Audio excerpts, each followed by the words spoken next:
ঝিনাইদহের মহেশপুরে তুষার সিরামিক্সের পরিবেশ বিধ্বংসী কর্মকাণ্ডে অতিষ্ঠ এলাকাবাসী। ঝুঁকিপূর্ণ সড়ক এখন মৃত্যু ফাঁদ, তোয়াক্কা করছেন না মালিক পক্ষ।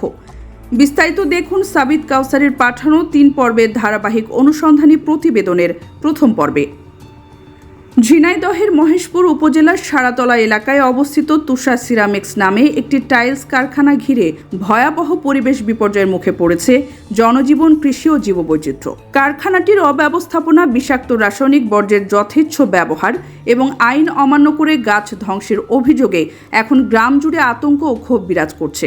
সরেজমিনে গিয়ে দেখা গেছে রাসায়নিক প্রয়োগ করে কালীগঞ্জ টু চুয়াডাঙ্গা প্রধান সড়কের ধারে শতাধিক গাছ পরিকল্পিতভাবে ধ্বংস করে ফেলা হয়েছে, যেগুলোর বেশিরভাগই এখন ঝুঁকিপূর্ণ অবস্থায় রয়েছে। স্থানীয়দের ভাষ্য মতে এই গাছগুলো কর্তন করা হয়নি, বরং এক প্রকার নীরব হত্যাকাণ্ড চালানো হয়েছে কেমিক্যাল প্রয়োগের মাধ্যমে। ফলে গাছগুলো শুকিয়ে দাঁড়িয়ে আছে, যে কোনো মুহূর্তে তা পথচারী কিংবা গণপরিবহনের ওপর পড়ে বড় ধরনের দুর্ঘটনার কারণ হতে পারে। বিশেষ করে কালীগঞ্জ চুয়াডাঙ্গা মহাসড়কের এই অংশ এখন কার্যত একটি মৃত্যু ফাঁদে পরিণত হয়েছে। এলাকাবাসীর অভিযোগ, এই পরিবেশ বিধ্বংসী কারখানাটি গড়ে তোলা হয়েছে রাজনৈতিক প্রভাব খাটিয়ে। কারখানার মালিক মোখলেসুর রহমান টিপু তরফদার, তার পেছনে রয়েছে মহেশপুর কোটচাঁদপুর আসনের আওয়ামী লীগের সাবেক এমপি শফিকুল আজম খান চঞ্চল এবং যশোরের বর্তমান এমপি কাজী নাবিল আহমেদের মদত। স্থানীয়দের দাবি, এই রাজনৈতিক আশ্রয়ে কারখানাটি কোনো পরিবেশ ছাড়পত্র বা পরিকল্পনা ছাড়াই দিনের পর দিন বিষাক্ত ধোঁয়া ও বর্জ্য ছড়িয়ে চলেছে,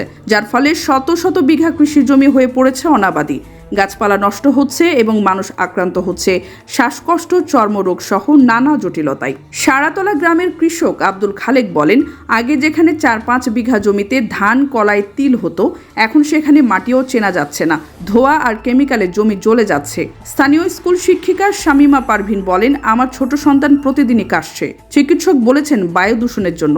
এত বড় কারখানা আমাদের জীবনের অভিশাপ হয়ে দাঁড়িয়েছে। পরিবেশ উপদেষ্টা এবং জেলা বন কর্মকর্তার দপ্তরে লিখিত অভিযোগ জমা দিয়েছেন স্থানীয় মোহাম্মদ তরিকুল ইসলাম। তিনি বলেন, আমরা আইনের আশ্রয় নিয়েছি, এখন দেখার বিষয় সরকার আমাদের পাশে দাঁড়ায় কিনা। তিনি আরও জানান, তুষার সিরামিক্সের পরিচালনা কর্তৃপক্ষ স্থানীয় পরিবেশের সমস্যা কোনো তোয়াক্কাই করছেন না। ওদিকে এখন পর্যন্ত প্রশাসনের পক্ষ থেকেও দৃশ্যমান কোনো ব্যবস্থা গ্রহণ করা হয়নি। এলাকাবাসী দাবি করছেন, অবিলম্বে তুষার সিরামিক্স কারখানার কার্যক্রম বন্ধ করে আইনানুগ ব্যবস্থা গ্রহণ করা হোক, না হলে বৃহত্তর আন্দোলনের দিকে যাবেন তারা। এ ব্যাপারে তুষার সিরামিক্স কর্তৃপক্ষের সাথে যোগাযোগের চেষ্টা করা হলেও কোনো সাড়া পাওয়া যায়নি। দর্শক, তুষার সিরামিক্স ও এর মালিক পক্ষের আরও অপকর্মের চাঞ্চল্যকর সব তথ্য নিয়ে ধারাবাহিক অনুসন্ধানী প্রতিবেদনের 2য় পর্বে আসছে বিস্তারিত। চোখ রাখুন অগ্রযাত্রায়।